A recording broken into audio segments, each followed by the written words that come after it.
The alien ship descended from the skies like a shimmering tear, its surface rippling with colors that seemed to shift and dance in defiance of natural laws. The soldiers stationed at the edge of the desert watched as it hovered silently above them, casting an eerie glow over the barren landscape. Among those soldiers was Captain Ryland Drake, a man whose weathered face spoke of countless battles fought and survived. His comrades whispered about his unshakable resolve, though few knew how deeply he carried the weight of his past. Captain Ryland had been sent on this mission under orders from General Haversham to investigate strange energy readings emanating from the region. What they found instead was far beyond anything their training could prepare them for. As the ship settled gently onto the cracked earth, Ryland felt something stir within him, a mix of awe and unease. He had faced death many times before, but this was different. There was no enemy here, no clear threat, only mystery wrapped in iridescent light. The hatch opened slowly, revealing not weaponry or machines, but a figure cloaked in flowing garments that sparkled faintly even in the dim twilight. She stepped forward gracefully, her movements fluid yet deliberate. Her skin glowed softly, a pale lavender hue, and her eyes were large and luminous, reflecting starlight despite being miles away from any celestial bodies. This was Princess Vyrian of the Zenthari, a species humanity had only heard whispers of through intercepted transmissions and fragmented data logs. Ryland's breath caught in his throat. It wasn't fear exactly. Rather, it was the overwhelming sensation of standing before something so profoundly otherworldly that it defied comprehension. Around him, his team shifted uncomfortably, gripping their weapons tighter even though none dared raise them. But Ryland stood still, transfixed by the sight of the princess. She didn't seem hostile, nor did she appear intimidated by the small army surrounding her. Instead, there was curiosity etched into every line of her expression. "Why do you stare at me like that, human?" Her voice echoed melodically across the sands, resonating with a tone that was neither malevolent nor entirely friendly. It simply existed, layered with ancient wisdom and quiet amusement. Ryland blinked, startled by the directness of her question. He began, then faltered, unsure what words would suffice. How could he explain the storm of emotions swirling inside him? Awe, yes, but also guilt, shame, perhaps even envy. Here she stood, a creature born of stars and secrets, while he was just another soldier burdened by war and loss. "You look upon me," Vyrian continued, tilting her head slightly, "as if I am both beautiful and terrible. Is this how your kind greets strangers?" "No," Ryland managed finally, finding his voice. "We don't often meet beings like you." Her lips curved upward, not quite a smile, but close enough to make Ryland wonder if humor was universal after all. "Beings like me," she echoed, her gaze piercing. "And what is it you see when you look at me, Captain?" Before Ryland could respond, one of his men coughed nervously behind him, breaking the spell. Reality rushed back in, the heat of the sun-baked ground beneath their boots, the metallic tang of adrenaline in the air, the low hum of the alien vessel looming nearby. Yet none of these distractions could fully pull Ryland's attention away from the princess. Something about her presence demanded focus, demanded understanding. "I see someone who doesn't belong here," Ryland said carefully, choosing his words with precision. "Someone extraordinary." Vyrian tilted her head again, considering him. Then, much to everyone's surprise, she laughed, a sound like wind chimes catching a breeze, delicate yet powerful enough to send shivers down spines. "Extraordinary," she repeated, rolling the word around as if tasting it. "How curious. To you, perhaps. But tell me, Captain, why have you come to my world?" Ryland hesitated, unsure how much to reveal.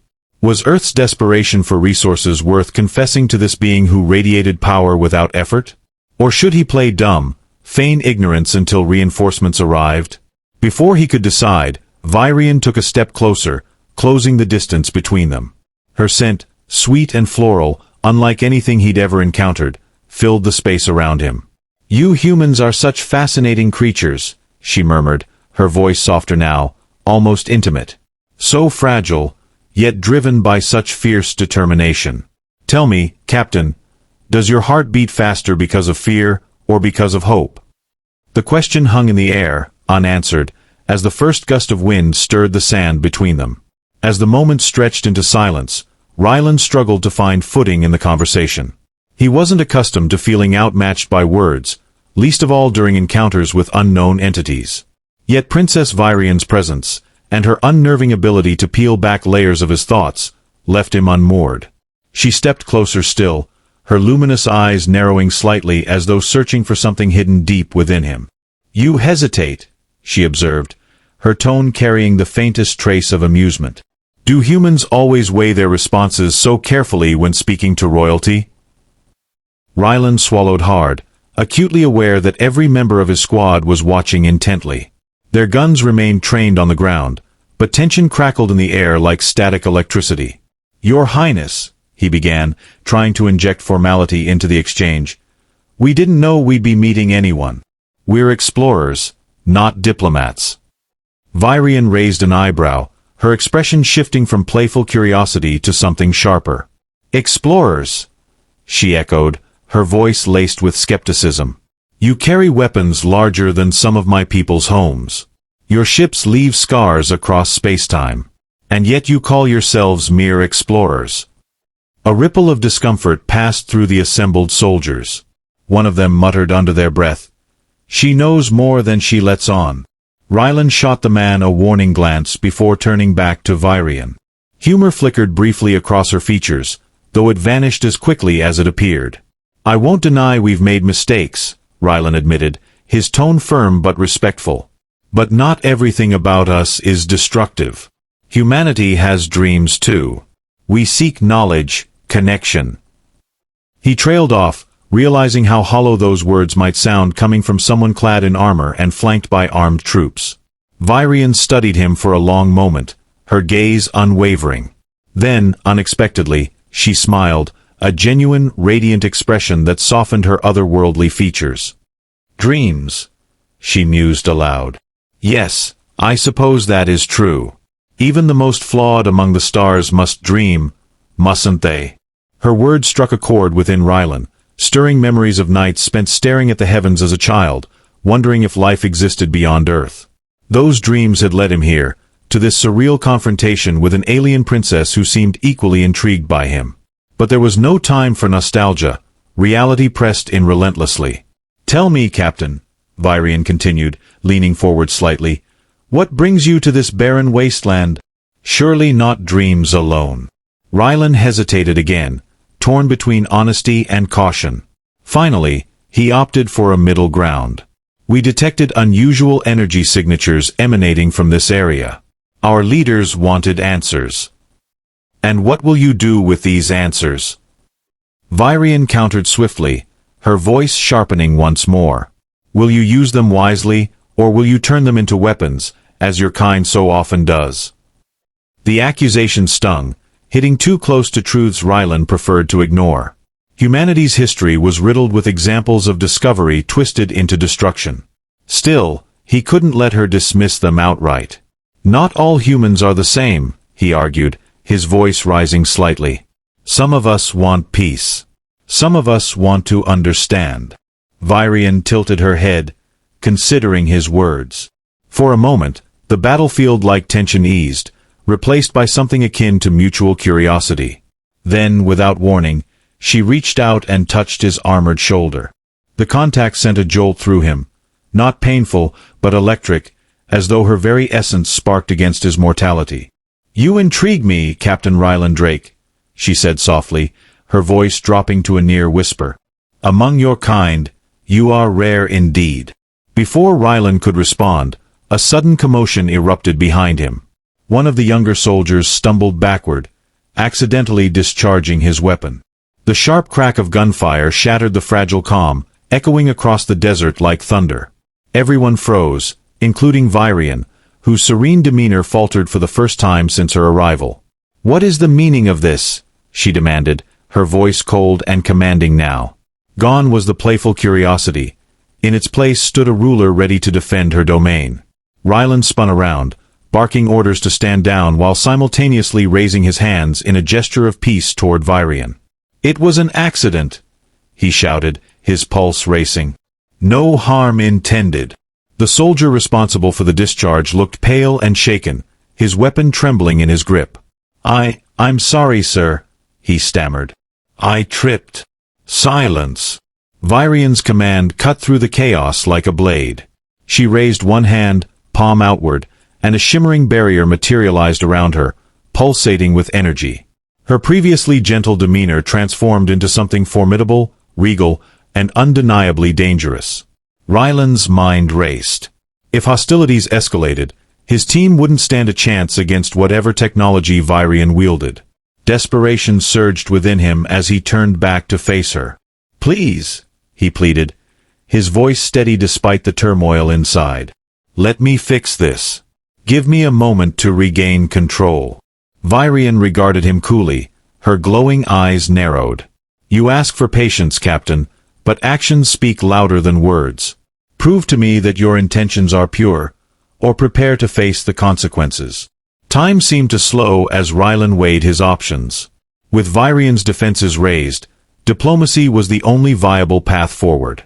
Taking a deep breath, he addressed his team in a voice loud enough to carry authority but calm enough to avoid provoking further panic. Everyone, lower your weapons, he ordered firmly, his gaze sweeping over the group. Now. There was a tense pause, broken only by the faint whistle of wind across the dunes. Slowly, reluctantly, the soldiers obeyed, lowering their rifles and stepping back. Ryland held his own weapon aloft, placing it carefully on the ground before stepping away from it. He locked eyes with Virian, holding her gaze unwaveringly. See? No threats, he said, spreading his arms wide to emphasize his lack of hostility. Just a misunderstanding. Let me handle this. For a moment, Virian remained silent, her protective barrier flickering faintly as though responding to her internal deliberation. Then, with a graceful motion, she lowered her hand, and the shimmering shield dissipated into nothingness. The air felt lighter, though the tension lingered like a storm waiting to break. You are fortunate I value dialogue over destruction, she said finally, her tone clipped but measured. But do not mistake my restraint for weakness, Captain. My patience has limits. I understand, Ryland replied, nodding solemnly. And I appreciate your willingness to hear us out.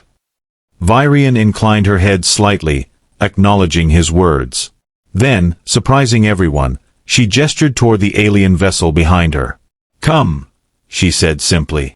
If you wish to prove your sincerity, you will accompany me aboard my ship. Alone. A murmur of protest rippled through the ranks of soldiers, but Ryland silenced them with a sharp wave of his hand. Stepping forward, he met Virian's gaze directly.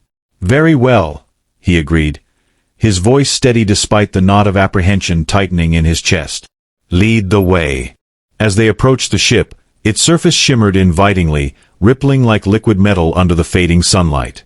Ryland couldn't help but marvel at the craftsmanship, or perhaps biology, of the vessel. It seemed alive, breathing in harmony with Virian herself. When they reached the entrance, she paused, glancing back at him with an inscrutable expression. Are you afraid, Captain? She asked softly, her tone tinged with something akin to curiosity.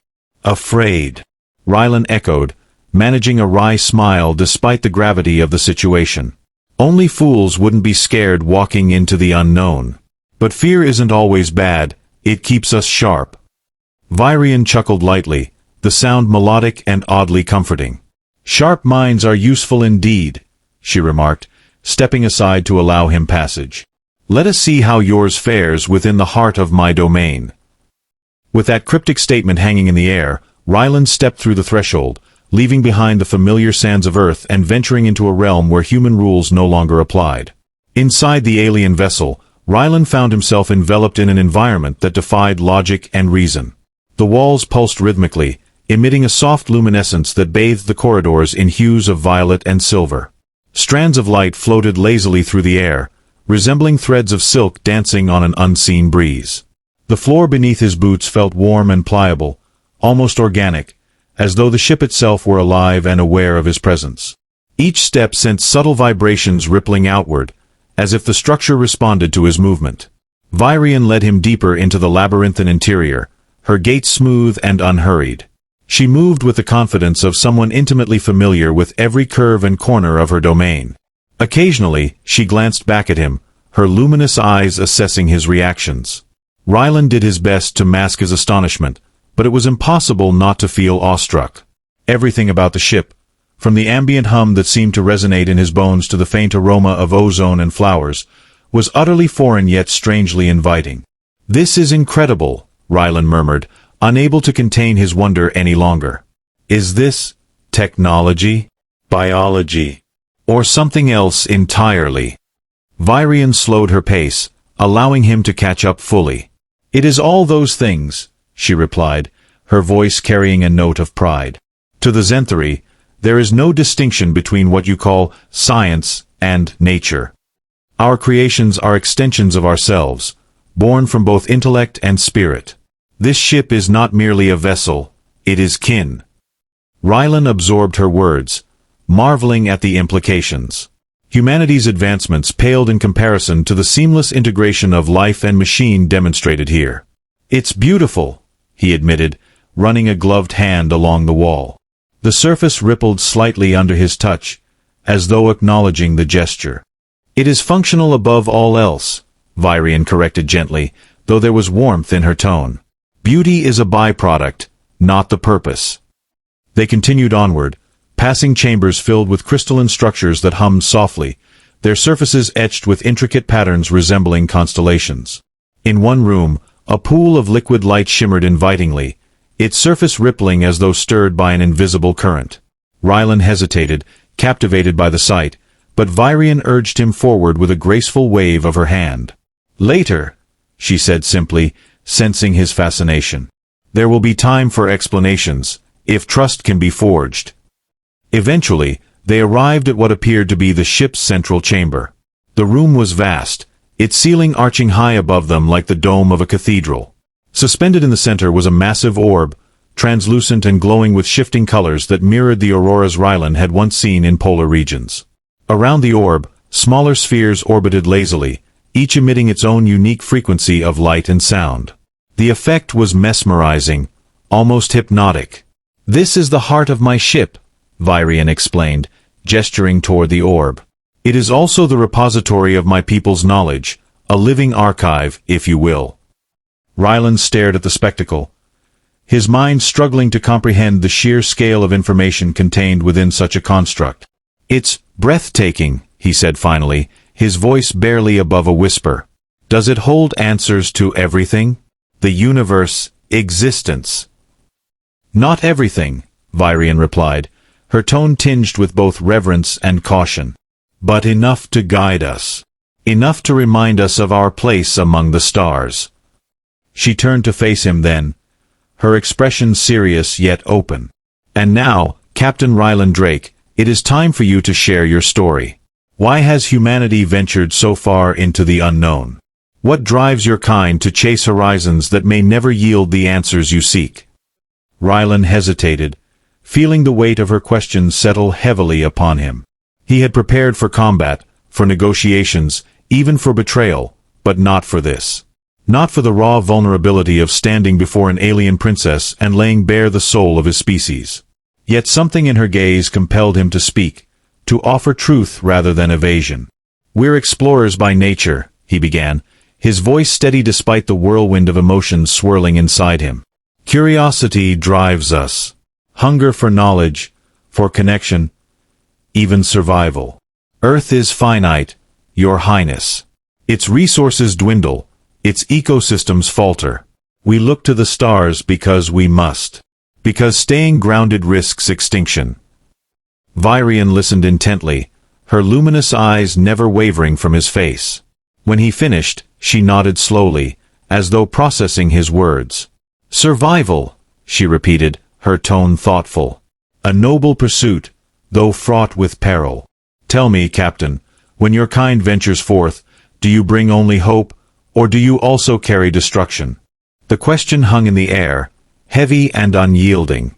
Rylan knew he couldn't evade it. "Both," he admitted quietly. "History proves that. We're capable of great wonders and terrible atrocities. Sometimes, we don't even realize the harm until it's too late."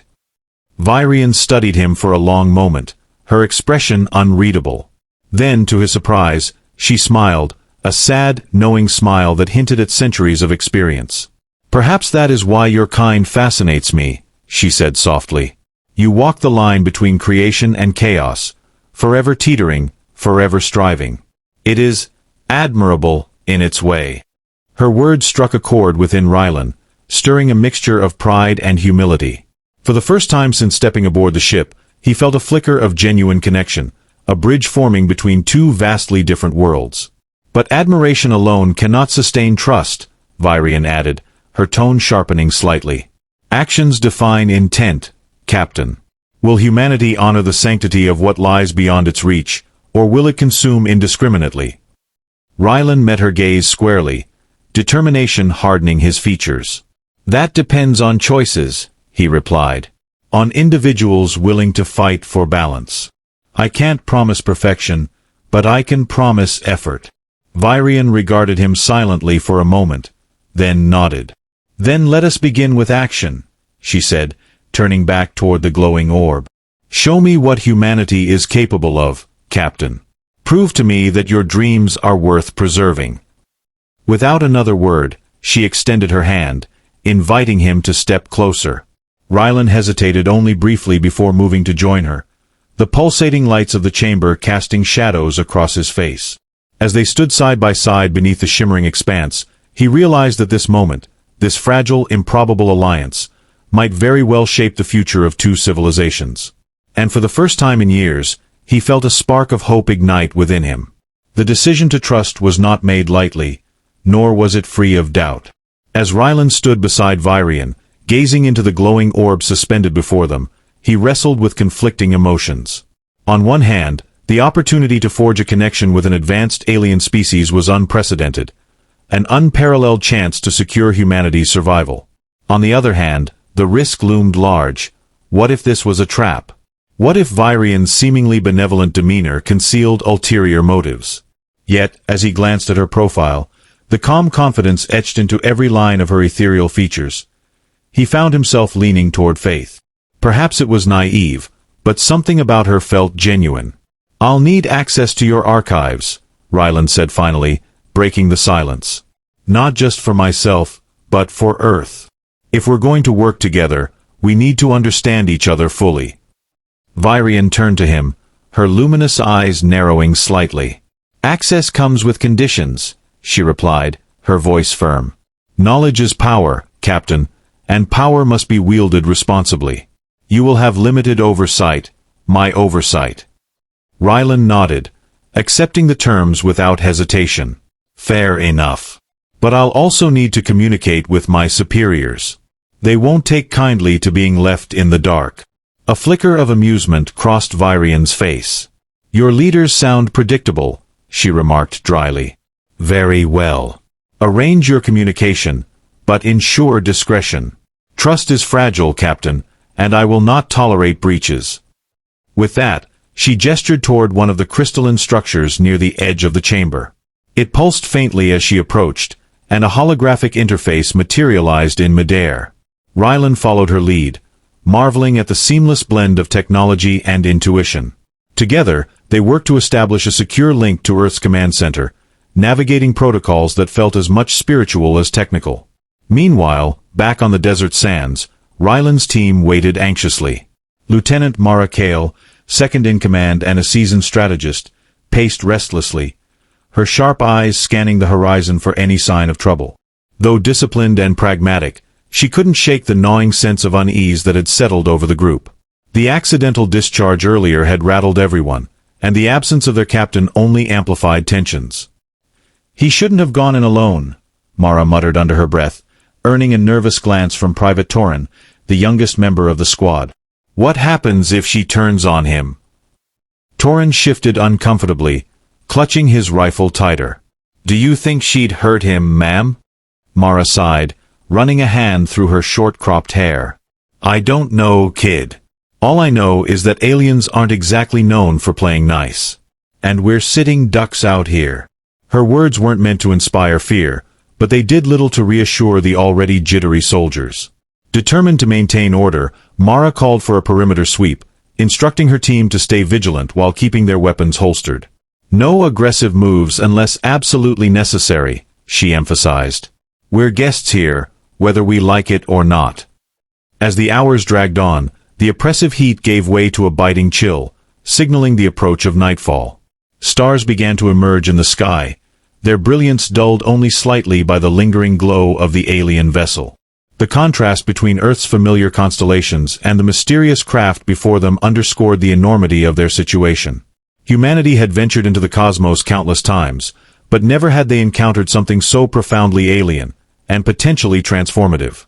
Back aboard the ship, Rylan and Vyrian finalized the communication setup. The hologram flickered momentarily before stabilizing, revealing General Haversham's stern face on the other end. His bushy eyebrows furrowed deeply as he took in the sight of the alien princess standing beside Rylan. "Drake," the general barked, his voice crackling slightly over the transmission. "Explain yourself." Rylan relayed the events succinctly, emphasizing the potential benefits of cooperation with the Zenthari. Vyrian interjected occasionally, her tone diplomatic yet firm, ensuring that humanity understood the stakes involved. By the time the conversation concluded, Haversham appeared visibly conflicted, torn between skepticism and cautious optimism. "This changes everything," he said finally, his voice quieter now. "Proceed with caution, Drake. And remember, you represent Earth now. Don't screw this up." The transmission ended abruptly, leaving Rylan and Vyrian alone once more. She regarded him curiously, her head tilted slightly. "Your leader seems skeptical." "He's cautious," Rylan corrected, offering a faint smile. "But he's listening. That's a start." Vyrian nodded, though her expression remained guarded. "A start, yes. But trust requires more than words, Captain. It requires action. Are you prepared to act?" Rylan met her gaze squarely, feeling the weight of responsibility settle onto his shoulders. "I'm ready," he replied, his voice steady. "Let's get to work." Little did either of them know, however, that forces beyond their immediate awareness were already stirring.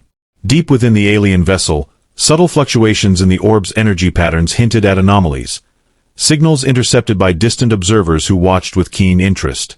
Back on Earth, shadowy figures within the military hierarchy debated the implications of Rylan's encounter, some advocating for collaboration while others whispered of containment. And somewhere amidst the stars, rival factions of the Zenthari monitored developments closely, their intentions unclear but undoubtedly significant. For now, though, Rylan and Vyrian stood united, at least outwardly, bound by a fragile thread of mutual curiosity and shared purpose. Whether that thread would hold under the strain of external pressures remained to be seen. But as the desert winds howled outside and the ship's lights danced softly overhead, a tentative partnership began to take shape, one that might redefine humanity's place in the galaxy, or seal its doom. As days turned into weeks, the collaboration between Captain Rylan Drake and Princess Vyrian deepened. The initial wariness on both sides gradually gave way to a cautious camaraderie, built on shared goals and mutual respect. Rylan spent countless hours immersed in the Zenthari archives, learning not only about their advanced technology but also their culture, philosophy, and history. He discovered that the Zenthari were not merely explorers or conquerors. They were stewards of the cosmos, dedicated to preserving balance across galaxies.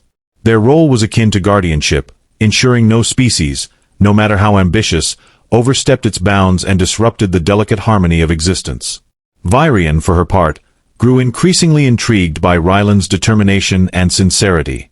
She had encountered many representatives of other species during her travels, most driven by greed or fear. But Rylan was different. His questions weren't rooted in conquest or exploitation. Instead, he sought understanding. When he spoke of Earth's struggles, the dwindling resources, the environmental collapse, the desperation driving humanity outward, it wasn't with excuses but with an earnest plea for guidance. This honesty resonated deeply with Vyrian, who began to see him not as a representative of a flawed species, but as an individual striving to do better. Their bond extended beyond formal discussions and negotiations. During quiet moments aboard the ship, they found themselves sharing stories, of victories won and losses endured, of loved ones lost and dreams pursued. Rylan recounted tales of his childhood, growing up under starlit skies and dreaming of adventure among the stars. Vyrian, in turn, described the wonders she had witnessed during her journeys. Nebulae that sang, planets where time flowed backward, and civilizations so ancient their languages predated spoken words. These conversations bridged the gap between them, forging a connection that transcended their differences. However, their progress did not go unnoticed, or unchallenged. Back on Earth, factions within the military hierarchy became increasingly uneasy about Ryland's prolonged absence and the lack of tangible results from his mission. General Haversham faced mounting pressure from those who viewed the alien encounter as either a threat or an opportunity to seize power. Some argued that humanity should demand immediate access to Zenthari technology, regardless of diplomatic consequences. Others whispered of covert operations to neutralize the aliens before they could pose a greater risk. Meanwhile, distant observers among rival factions of the Zenthari watched the unfolding alliance with suspicion. To some, Vyrian's willingness to engage with humans represented a dangerous deviation from tradition. They saw humanity as reckless and unpredictable, unworthy of trust.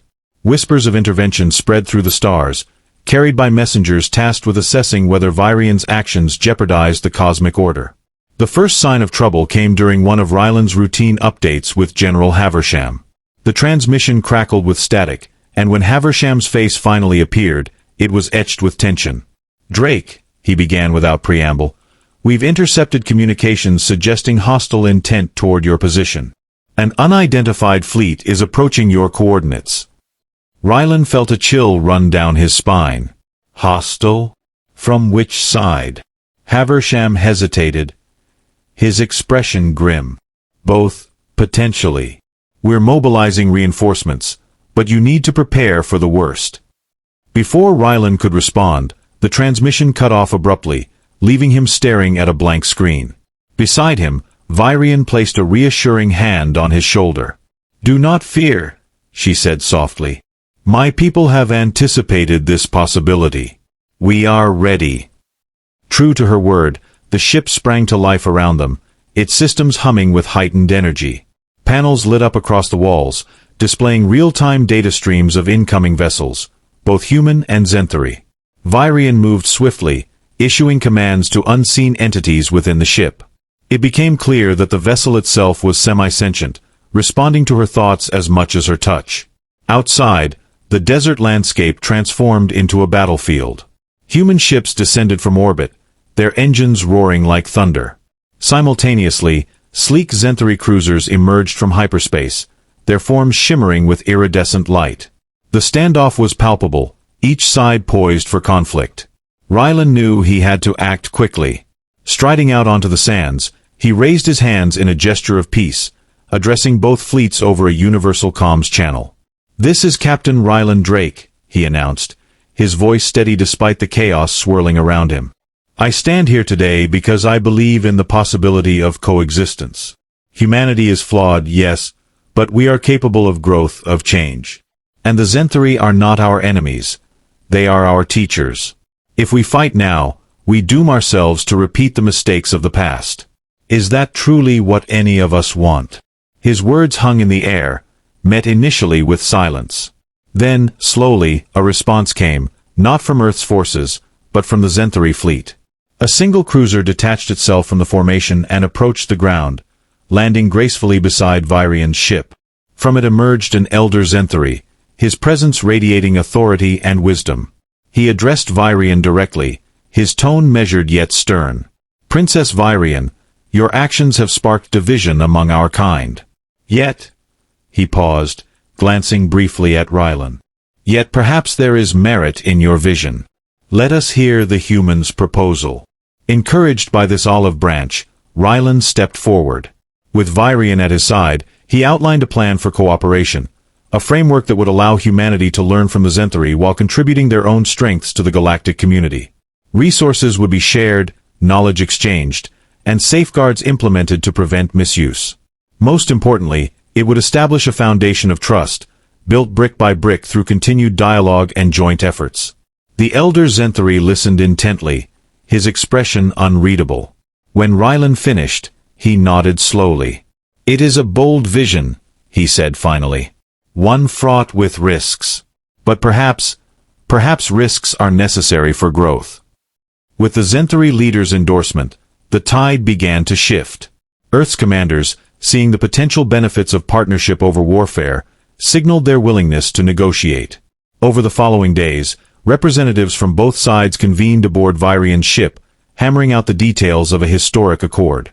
Tensions flared occasionally, old prejudices surfacing, but Rylan and Virian worked tirelessly to mediate disputes and keep the discussions on track. When the agreement was finally signed, it marked the beginning of a new era. Not just for humanity, but for the galaxy as a whole. Earth gained access to Zenthari knowledge and support, enabling sustainable development and technological advancement. In return, humanity committed to upholding the principles of stewardship and responsibility, vowing to protect rather than exploit the resources entrusted to them. For Rylan and Virian, the journey was far from over. As ambassadors of their respective peoples, they continued to work together, navigating challenges and celebrating triumphs. Their relationship evolved too, blossoming into something deeper, a friendship forged in adversity, tempered by shared purpose, and illuminated by hope. On the day the treaty was ratified, Rylan stood beside Virian on the observation deck of her ship, gazing out at the stars. "Do you think we've done enough?" he asked quietly, voicing a question that had weighed heavily on his mind. Virian smiled, her luminous eyes reflecting the infinite expanse before them. "Enough is never the goal, Captain. Progress is. And we have taken the first step." Rylan nodded, feeling a profound sense of fulfillment wash over him. For the first time in years, he allowed himself to believe, not just in humanity's potential, but in the promise of unity across worlds. As the ship ascended into the heavens, leaving the desert behind, Rylan and Virian looked toward the future, knowing that whatever lay ahead, they would face it together. And in that moment, amidst the vastness of space, hope burned brighter than ever before.